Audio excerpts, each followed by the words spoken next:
Ninamwambia mama kwamba awe na amani.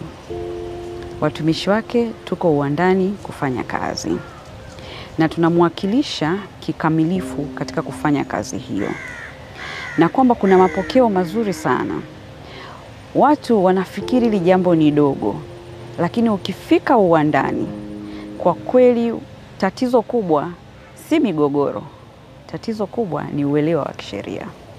Ukikutana na watu 100, ukawapa elimu ya kisheria, wakaelewa vizuri, unakuta umesuluhisha zaidi ya migogoro 80. Kwa kupata tu elimu, anakuja kugundua kwamba kumbe ule si hata mgogoro. Sikuwa tu nikifahamu sheria. Kwa hiyo namwambia mama aliwaza jambo zuri sana.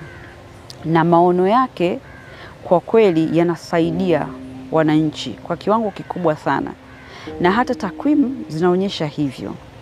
Hivyo mimi natoa rai kwa wale watu wote ambao wanapata fursa ya kuweza kutembelewa na timu hii katika kutoa huu msaada wa kisheria, waweze kujitokeza.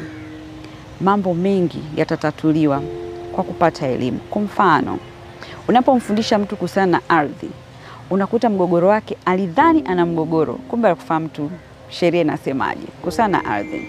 Masuala ya talaka, masuala ya ndoa, ukatili wa kijinsia, utawala bora, wakati mwingine hakuna migogoro, ni ufahamu tu. Kwa hiyo sehemu kubwa ya kampeni hii tunatoa elimu. Kwa tunavyotoa elimu, unakuta unasuluhisha mambo mengi sana ya wananchi. Hivyo mimi nampongeza sana mama, lakini namwambia awe na amani. Tunapiga kazi.